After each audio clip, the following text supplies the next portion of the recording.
그 밤을 떠올리면 아직도 손이 떨립니다. 저는 지금 대한민국 서울에서 자유롭게 살고 있습니다. 하지만 2016년 12월 그날 밤 저는 국경경비대 하전사로서 탈북자 추격 명령을 받았습니다. 영하 20도가 넘는 두만강 얼음 위에서 제 총구가 향한 사람은 바로 제 쌍둥이 형 성민이었습니다. 동생아, 쏘지 마라. 형이다. 얼어붙은 강 위에서 들린 형의 목소리. 저는 그 순간 방아쇠를 당겨야 했습니다. 당기지 않으면 제가 총살당할 상황이었으니까요. 하지만 제 손가락은 움직이지 않았습니다. 같은 얼굴, 같은 목소리, 23년을 함께 살아온 제 반쪽이 거기 있었습니다. 그리고 제 옆에는 우리를 모두 사랑했던 혜진이가 서 있었습니다. 그녀의 총구도 형을 향하고 있었죠. 여러분, 오늘 이야기가 마음에 와닿으신다면 구독과 좋아요 부탁드립니다. 이 이야기를 더 많은 분들이 알아주셨으면 합니다. 저는 왜 그날 밤 국경에 있었을까요? 제 형은 왜 목숨을 걸고 탈북을 선택했을까요? 그리고 우리를 둘러싼 비극은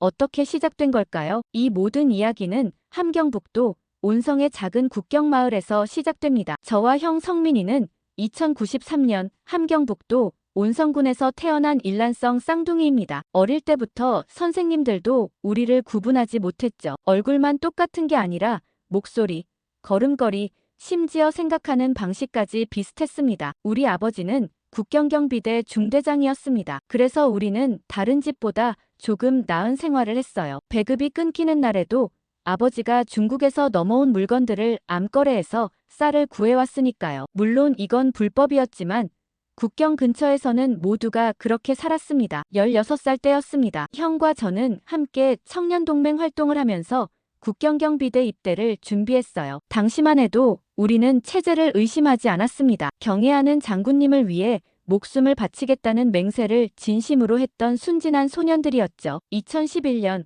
우리는 함께 국경경비대에 입대했습니다. 신병훈련소에서도 우리는 항상 붙어 다녔어요. 하지만 배치는 달랐습니다. 저는 온성 제1초소에, 형은 제2초소에 배치됐죠. 그때부터 우리의 길이 조금씩 엇갈리기 시작했습니다. 국경경비대 생활은 생각보다 훨씬 가혹했습니다. 영하 30도가 넘는 겨울에도 2시간씩 보초를 서야 했고 하루 2끼 식사는 강냉이죽이 전부였어요. 명절에나 흰쌀밥을 볼 수 있었죠. 하지만 가장 힘든 건 굶주림이 아니었습니다. 우리의 임무는 탈북자를 막는 것이었어요. 같은 조선 사람들이 강을 건너려다 우리 총에 맞아 죽는 걸 목격해야 했습니다. 처음엔 조국을 배신한 반역자라고 생각하려 했지만 점점 의문이 들기 시작했습니다. 2014년 겨울 저는 제 부대에 배치된 여군 통신병 혜진이를 만났습니다. 그녀는 평양 출신이었지만 아버지의 성분 문제로 국경으로 쫓겨온 케이스였죠. 우리는 서로에게 끌렸고 몰래 만나기 시작했습니다. 형도 혜진이를 알았습니다. 우리 3명은 가끔 비밀리에 만나 중국에서 밀수로 들어온 초콜릿을 나눠 먹으며 이야기를 나눴어요. 그게 우리의 유일한 낙이었습니다. 성호야, 강 건너편이 얼마나 밝은지 봤냐? 저기는 밤에도 불이 환하더라. 형이 어느 날 그렇게 말했을 때 저는 그냥 농담으로 받아들였습니다. 하지만 형의 눈빛은 진지했습니다. 2015년 3월 제 인생을 완전히 바꿔버린 사건이 일어났습니다. 그날은 이른 새벽 교대 시간이었어요. 안개가 자욱하게 깔린 두만강변에서 저는 인기척을 감지했습니다. 야간 투시경으로 보니 3명의 그림자가 얼음을 딛고 강을 건너고 있었죠. 정지, 움직이면 사격한다. 제가 소리를 지르자 그들이 멈췄습니다. 그런데 그중 한 명이 넘어지면서 울음소리를 냈어요. 아이였습니다. 10살에서 12살 정도 되어 보이는 남자아이가 어머니로 보이는 여자와 할머니 사이에 끼어 있었습니다. 동무, 제발 우리 손자만이라도 살려주시오. 얘는 사흘째 아무것도 못 먹었소이다. 할머니의 목소리는 떨리고 있었습니다. 저는 본부에 연락을 취했고 상급자가 도착할 때까지 그들을 감시해야 했습니다. 그 30분이 제 인생에서 가장 긴 시간이었습니다. 얼어붙은 강 위에서 소녀는 계속 기침을 했어요. 폐렴 증세가 분명했습니다. 어머니는 소년을 끌어안고 흐느꼈죠. 영철아, 조금만 참아라. 중국만 가면 밥 먹을 수 있고 병원도 갈 수 있어. 상급자가 도착했을 때 저는 명령을 받았습니다. 본보기로 현장에서 처리하라는 명령이었어요. 처음엔 무슨 말인지 이해하지 못했습니다. 하지만 선임이 제 어깨를 두드리며 말했죠. 김성호 동무, 망설이지 마라. 저것들은 조국을 배신한 반역자들이다. 저는 총을 들었습니다. 손이 떨렸어요. 그때 소년이 저를 똑바로 쳐다봤습니다. 그 눈빛을 저는 평생 잊을 수 없을 겁니다. 두려움이 아니라 체념이 담긴 눈빛이었어요. 선임이 총을 대신 쏘았습니다. 세 발의 총성이 새벽 안개를 찢었고 세 사람이 얼음 위에 쓰러졌습니다. 빨간 피가 흰 얼음 위로 번져갔죠. 그날 밤 저는 잠을 이룰 수 없었습니다. 형 성민이에게 그 이야기를 했을 때 형도 비슷한 경험이 있다고 고백했어요. 성호야, 우리가 지키는 게 진짜 조국이 맞을까? 배고파서 강 건너는 사람들을 쏴 죽이는 게 우리 임무라니. 형의 말에 저는 대답하지 못했습니다. 하지만 그날 이후 우리 둘 다 달라졌어요. 국경 너머를 바라보는 우리의 눈빛이 달라졌습니다. 혜진이도 알게 되었습니다. 그녀는 조용히 제 손을 잡아주며 말했어요. 성우 오빠, 우리가 잘못된 거예요. 이 나라가 잘못된 거라고요. 2015년 여름, 형은 중국 밀수꾼과 접촉하기 시작했습니다. 저는 몰랐지만 형은 이미 탈북을 계획하고 있었던 거죠. 그리고 그 밀수꾼에게서 한국 드라마가 담긴 USB를 받아왔습니다. 우리 셋은 밤마다 몰래 모여 그 드라마를 봤어요. 거기엔 자유롭게 음식을 먹고 자유롭게 말하고 자유롭게 사랑하는 사람들이 나왔습니다. 그게 같은 민족의 삶이라는 게 믿기지 않았죠. 나는 간다. 저기로 갈 거야. 2016년 가을, 형이 처음으로 자신의 결심을 밝혔을 때 저는 형을 말리려 했습니다. 하지만 형의 눈빛은 이미 결정된 사람의 눈빛이었어요. 2016년 10월, 형 성민이는 본격적으로 탈북 준비를 시작했습니다. 형은 제게 여러 번 함께 가자고 설득했어요. 하지만 저는 거절했습니다. 이유는 간단했죠. 우리 부모님 때문이었습니다. 형, 우리 둘이 다 가면 부모님은 어떻게 되는데? 연좌제로 정치 범수용소에 끌려가실 거야. 그리고 혜진이도 있잖아. 제 말에 형은 아무 대꾸도 하지 못했습니다. 북한에서 가족 중 한 명이 탈북하면 3대가 처벌받는다는 건 누구나 아는 사실이었으니까요. 하지만 형의 결심은 흔들리지 않았어요. 오히려 형은 더 절박한 목소리로 말했습니다. 성호야, 내가 먼저 가서 길을 닦을게. 그리고 중국에 있는 브로커들 통해서 너랑 혜진이, 부모님까지 모두 빼낼 방법을 찾을 거야. 그러니까 여기서 조금만 기다려줘. 형은 이미 중국 브로커와 구체적인 계획을 세워놓고 있었습니다. 12월 중순, 두만강이 완전히 얼어붙는 시기를 노리기로 했대요. 그리고 형이 근무하는 제2초소 구역 중 감시가 가장 허술한 지점을 이미 파악해 놓았다고 했습니다. 내 교대 시간이 새벽 3시에서 5시야. 그때 감시 카메라 사각지대로 움직이면 5분 안에 강을 건널 수 있어. 형의 계획은 치밀했습니다. 심지어 중국 쪽 브로커가 대기하는 위치까지 GPS 좌표로 받아놨더라고요. USB에 숨겨진 데이터였죠. 저는 형을 도울 수밖에 없었습니다. 형과 제가 쌍둥이라는 점을 이용하기로 했어요. 탈출 당일, 제가 형의 근무복을 입고 제2초소에 들어가 있으면 형이 사라진 시간을 최대한 늦게 발각되도록 할 수 있었습니다. 혜진이는 모든 걸 알고 있었습니다. 그녀는 울면서 형을 말렸어요. 성민 오빠, 잡히면 공개 처형당해요. 제발 조금만 더 참고 살아요. 하지만 형의 대답은 단호했습니다. 혜진아, 미안해. 하지만 나는 이렇게 못 살아. 여기서 평생 굶주리고 사람 죽이는 일을 하면서 살 수는 없어. 나는 자유롭게 살고 싶어. 12월 10일, 형은 제게 마지막 당부를 했습니다. 성호야, 내가 성공하면 석 달 안에 연락이 갈 거야. 중국 브로커를 통해서 암호 메시지가 올 거야. 큰 별이 떴다는 말이 들리면 그게 내가 한국에 무사히 도착했다는 신호야. 형은 제 어깨를 꽉 껴안았어요. 우리는 쌍둥이라 태어나서 23년을 함께 살았지만 이렇게 포옹한 건 처음이었습니다. 형, 꼭 살아서 연락해. 약속이야. 그래, 꼭 살아서 너를 데리러 올게. 12월 15일, 드디어 그날이 왔습니다. 형은 평소처럼 근무에 들어갔고 저는 형의 계획대로 움직일 준비를 했습니다. 하지만 모든 게 틀어졌어요. 형이 탈출하기 바로 전날 밤, 상부에서 긴급 지시가 내려왔습니다. 최근 탈북 시도가 증가하고 있으니 이번 주 모든 초소는 24시간 이중 감시 체제로 전환하라는 명령이었죠. 형은 그 사실을 몰랐습니다. 이미 브로커와 약속된 시간이었고 연기할 방법도 없었어요. 저는 급히 형에게 경고를 보내려 했지만 이미 늦었습니다. 12월 15일 새벽 3시, 형은 계획대로 움직였습니다. 그리고 10분 후 비상경보가 울렸습니다. 탈북자 발견, 전 병력 국경으로 집결하라. 12월 15일 새벽 3시 10분, 귀가 찢어질 듯한 사이렌 소리에 저는 잠에서 깼습니다. 병영 전체가 발칵 뒤집혔어요. 부중대장이 막사문을 발로 차며 고함을 질렀습니다. 전원 집합, 탈북자 발견. 김성호, 박혜진, 너희 둘은 제2초소 방향으로 즉시 이동하라. 그 순간 제 심장이 멎는 줄 알았습니다. 제2초소, 형이 근무하는 곳이었어요. 저는 혜진이와 눈이 마주쳤습니다. 그녀의 얼굴은 창백했어요. 우리 둘 다 알았죠. 형이 움직인 거라는 걸. 무장을 하고 밖으로 뛰쳐나가는데 다리가 휘청거렸습니다. 혜진이가 제 팔을 붙잡았어요. 성우 오빠, 어떡해요? 모르는 척해야 해. 우리가 아는 거 들키면 우리도 같이 죽어. 우리는 군용차에 올라탔습니다. 차 안에는 5명의 경비병이 더 있었고 모두 실탄이 장전된 자동소총을 들고 있었어요. 제2초소에 도착했을 때는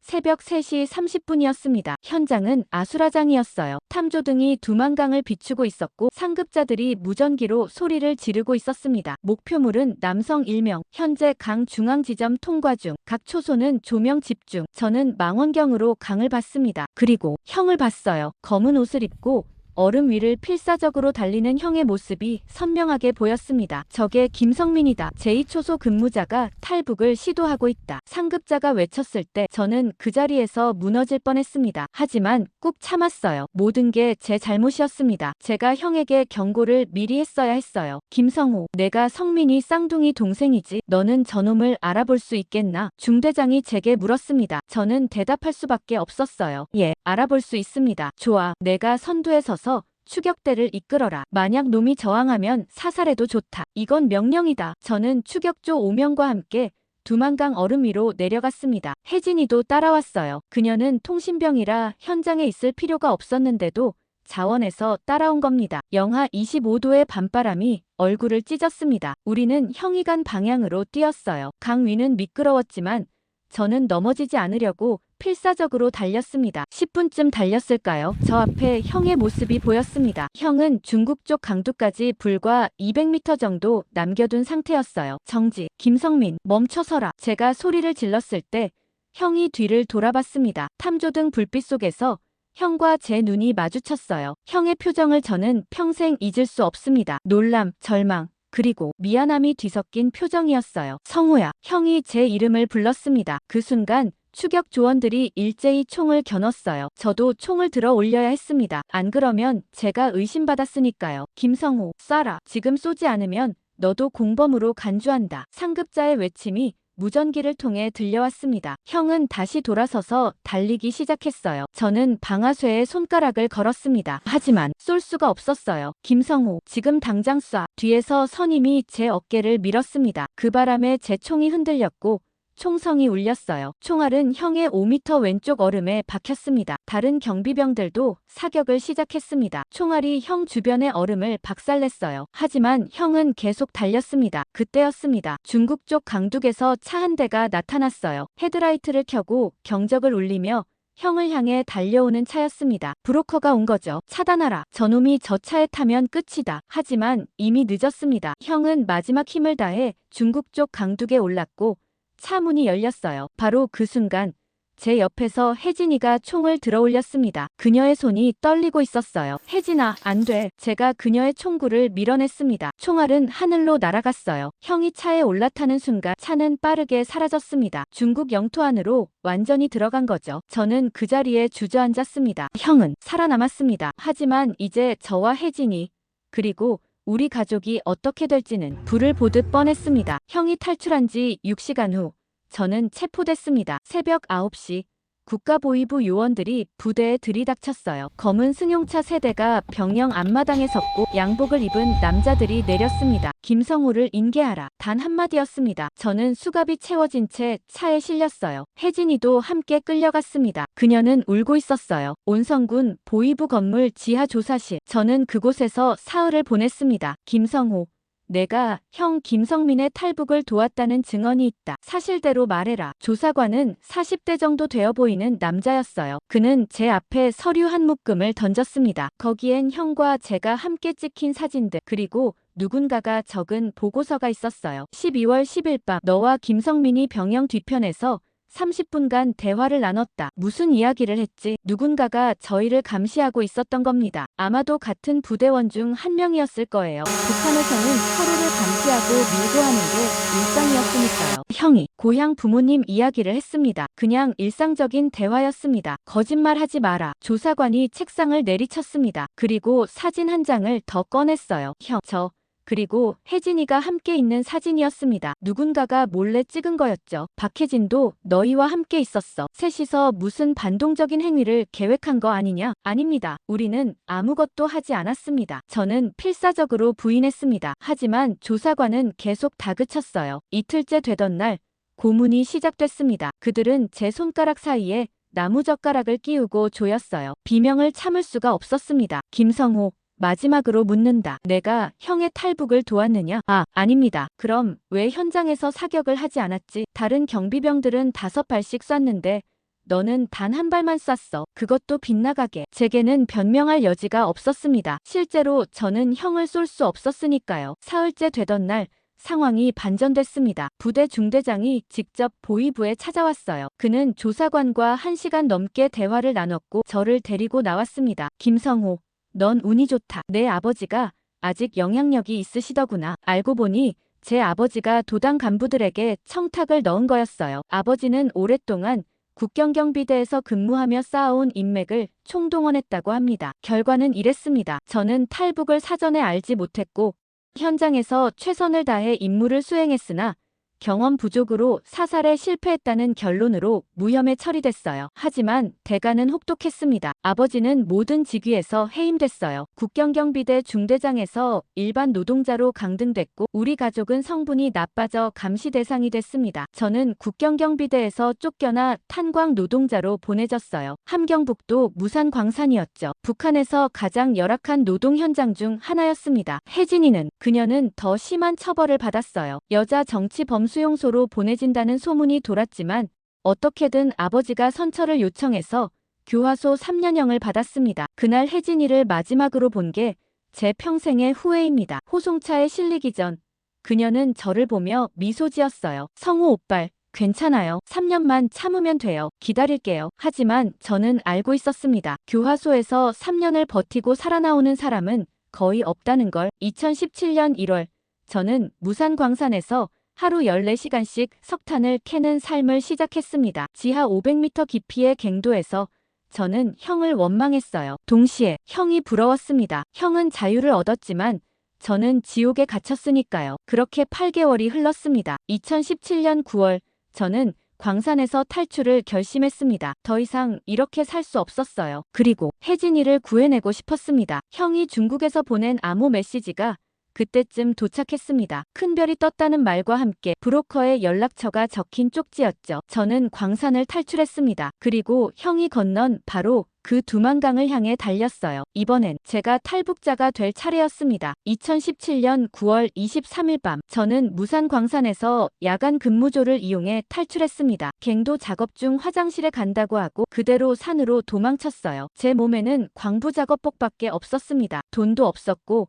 식량도 없었어요. 하지만 저에게는 형이 보낸 브로커 연락처가 있었습니다. 무산에서 온성까지는 약 100km. 저는 밤에만 움직이며 산길을 걸었어요. 낮에는 숲속에 숨어 지냈습니다. 사흘째 되던 날 저는 온성 근처의 한 농가 뒤편에서 브로커를 만났습니다. 형이 연결해준 중국인 브로커였어요. 내가 김성민 동생이구나. 형이 내 이야기 많이 했어. 나한테 미리 돈을 보냈더라고. 걱정 마. 내가 책임지고 데려다 줄게. 브로커는 이 일에 익숙한 사람이었습니다. 그는 제게 중국인 옷과 신분증을 줬어요. 그리고 국경을 넘는 방법을 알려줬죠.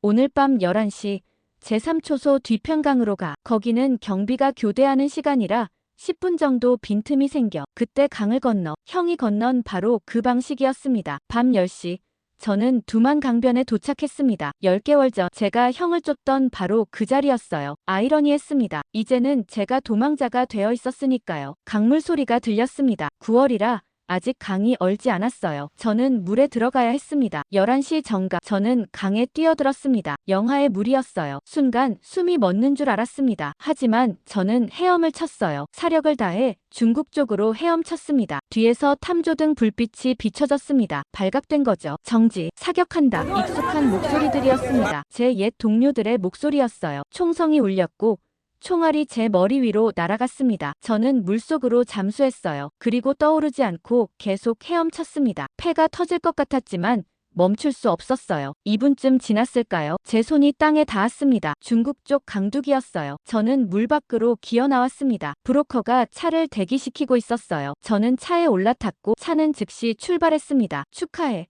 이제 넌 자유야. 브로커의 말에 저는 대답하지 못했습니다. 자유. 그게 뭔지 아직 실감이 나지 않았어요. 중국에서의 사흘은 악몽 같았습니다. 브로커는 저를 옌벤 조선족자치주의 한 지하 가옥에 숨겨줬어요. 거기엔 다른 탈북자들도 있었습니다. 모두 한국행을 기다리는 사람들이었죠. 여기서 2주 정도 기다려야 해. 한국 대사관으로 가는 루트를 준비 중이거든. 하지만 그 2주를 기다리는 게 가장 힘들었어요. 중국 공안에게 잡히면 북한으로 강제 송환되니까요. 매일 밤 악몽을 꿨습니다. 잡혀서 끌려가는 꿈이었어요. 열흘째 되던 날 브로커가 왔습니다. 내일 출발한다. 너를 몽골로 데려갈 거야. 거기서 한국 대사관에 들어가면 끝이야. 탈북자들이 한국에 가는 가장 안전한 루트는 중국에서 몽골로 가는 것이었습니다. 몽골은 탈북자를 강제 송환하지 않고 한국으로 보내주거든요. 2017년 10월 7일 저는 다른 탈북자 넷과 함께 벤에 실렸습니다. 우리는 이틀 동안 차를 타고